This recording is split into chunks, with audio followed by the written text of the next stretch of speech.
ዛሬ በአንድ አስደናቂ ታሪክ መጥቻለሁ። ምናልባት በሕይወታችሁ እየጸለያችሁ በእግዚአብሔር ፊት ሆናችሁ ነገር ግን ጸሎታችሁ ያልተመለሰ እየመሰለ የጠየቃችሁት ነገር የዘገየ እየመሰላችሁ እግዚአብሔር ትቶኛል፣ እግዚአብሔር ችላ ብሎኛል ብላችሁ እያሰባችሁ ያላችሁ ከሆነ ዛሬ ለእናንተ መልእክት አለኝ። እስከ መጨረሻው ይህንን ቪዲዮ ተከታተሉኝ። አንድ የተከበረ አገልጋይ ነበር። ይህ አገልጋይ ትልቅ ኩርሴድ ተዘጋጅቶ ተጋብዘው ነበር። ይህ አገልጋይ እግዚአብሔር የአፉን ቃል የሚያከብርበት የተከበረ አገልጋይ ነበር።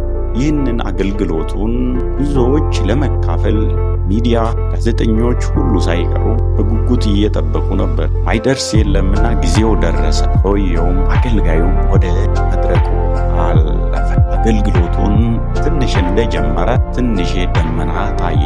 ደመናው መጣና ከዛ አገልጋዩም ሕዝቡን እንዲህ በማለት ቀጠለ። አይዟችሁ፣ አትፍሩ፣ ይህንን ደመና እግዚአብሔር ያነሳ ብሎ ተናገረ። ምክንያቱም ይህ አገልጋይ እግዚአብሔር የአፉን ቃል የሚያከብርለት የተከበረ አገልጋይ ነው። ለዛ እግዚአብሔር ከዚህ በፊት በእሱ እጅ ላይ ብዙ ድንቅና ታምራቶችን ስለሰራ የእግዚአብሔርን ድንቅ ስራ ያውቅ ነበር። ከዛ በኋላ ነገር ግን ደመናውም እንዳለው አልጠፋም። እንደውም ይባሱኑ ዝናቡ መንጠባጠብ ጀመረ። አሁንም ሕዝቡን ይህ አገልጋይ አይዟችሁ፣ ይህ ዝናብ ያልፋል፣ እግዚአብሔር ዝናቡን ያቆማል ብሎ ተናገራቸው። ይህ ካልሆነ ደግሞ እኔ የእግዚአብሔር አገልጋይ አይደለሁም በማለት ተናገረ። ነገር ግን አገልጋዩም ወደ እግዚአብሔር ዝናቡ እንዲቆም ጸሎቱን ቀጥሏል። ነገር ግን ዝናቡም አልቆመም። እንደውም ይበልጡኑ መዝነብ ጀመረ። ይህ ሲሆን አገልጋዩ በሆነው ነገር በጣም አዘነ። አዝኖም ሕዝቡም በየተራ ዝናቡ በጣም እያየለ ስለሄደ ተነስቶ መሮጥ ጀመረ። ሕዝቡ ተበታተነ። አገልጋዩም አዘነ። እንዲህ ብሎም ተናገረ፣ ከዚህ በኋላ እኔ የእግዚአብሔር አገልጋይ አይደለሁም ብሎ ተናገረ። እንዲህ ብሎ ትቶ ከአገልግሎቱ ሄደ። ሕዝቡም ተበተነ። በመጨረሻም ይህ አገልጋይ አገልግሎቱን ትቶ በራሱ መንገድ እግዚአብሔር ትቶኛል፣ እግዚአብሔር ቃልን አልሰማም ብሎ በእግዚአብሔር ላይ ስላኮረፈ አገልግሎቱን እርግፍ አልጎ ትቶ በራሱ ሕይወት መኖር ቀጠለ። አንድ ቀን ግን ታሪክ የሚባል ድንቅ የሆነ ነገር ተፈጠረ። የሚያስገርም ክስተት ሆነ። አንድ ቀን አንድ ሰው ይህ አገልጋይ በመንገድ እያለፈ ተመለከተውና እየሮጠ የእግዚአብሔር ሰው ብሎ ጠራው። ይህ ሰው ግን ከእግዚአብሔር ቤት ሸሽቶ ስለነበረ እኔ የእግዚአብሔር አገልጋይ አይደለሁም ብሎ መለሰለት። እባክን 5 ደቂቃ ብቻ ስጠኝና የምነግርህ ነገር አለኝ ብሎ ጠየቀው። ሰውየውም ኦኬ ብሎ ተስማማና ማድመጥ ጀመረ። ከዛ በኋላ ነገረ። ያኔ እዛ ስታገለግል የነበረውን ኩርሴድ ታስታውሳለህ ብሎ አዎ አስታውሳለሁ አለ።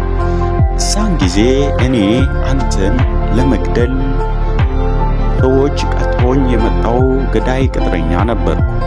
ነገር ግን በዚያን ጊዜ ደመና ድንገት መጣና አንተን ለመግደል አነጣጥሬ ነበር፣ ጋረደኝ አለ። እሱም ብቻ ሳይሆን ያም ሆኖ እንደምንም ብዬ አንተን ለማጥቃት ልሞከር ሲል ኃይለኛ ዝናብ ዘነበና ዓላማዬ እንዳይሳካ አደረገኝ። ትቼ ከዛ ቦታ ጠፋው። ግን አንድ ነገር አሰብኩኝ። ከዛ ይህ ሰው በእውነትም የእግዚአብሔር ሰው ነው ብዬ ተናገርኩኝ በልቤ። ያም ብቻ አይደለም፣ ከዛ ቀን ጀምሮ እኔም ወደዚህ እውነት አንተ ወዳመንከው ወደ እግዚአብሔር ከዛ ቅጽበት ጀምሮ ወደ እግዚአብሔር መጣሁኝ። አሁን የእግዚአብሔር አገልጋይ ነኝ ብሎ ነገረው። በዚህም በጣም ተደነቀ። ለካ እግዚአብሔር አልተወኝም፣ ያንን የጠየቅኩትን ነገር ሰጥቶ ቢሆን ዝናቡን አቁሞ ቢሆን እውነትም ነፍሴን አቃጠለ ብሎ ተናገረ። ቤተሰቦች እንግዲህ ይህ አገልጋይ እግዚአብሔርን እየጠየቀ የነበረው ዝናቡ እንዲቆም ነበር። ዩሲ ይህ ጸሎቱ ተሰምቶለት እግዚአብሔር ሰምቶ ጸሎቱን ቢመልስለት ኖሮ በዛ ቅጽበት ሕይወቱን ይነጠቅ ነበረ። እግዚአብሔር ግን ያንን ስለሚያውቅ ከለከለው። ይህ አገልጋይ ግን እግዚአብሔር ከለከለኝ፣ እግዚአብሔር ጸሎቴን አልሰማም ብሎ ከእግዚአብሔር ፊት ቆብልሎ፣ ስለዚህ ዛሬ እየጠየቀ እግዚአብሔርን እያስጨነቅነው እግዚአብሔርን ከለከለን አልሰጠንም ያልነው ነገር ምናልባት ሕይወታችንን የሚነጥቅ ነገር ቢሆንስ? እንግዲህ እዚህ ቪዲዮ የተማራችሁትን ነገር በኮመንት መስጫው ላይ አስቀምጡልኝ።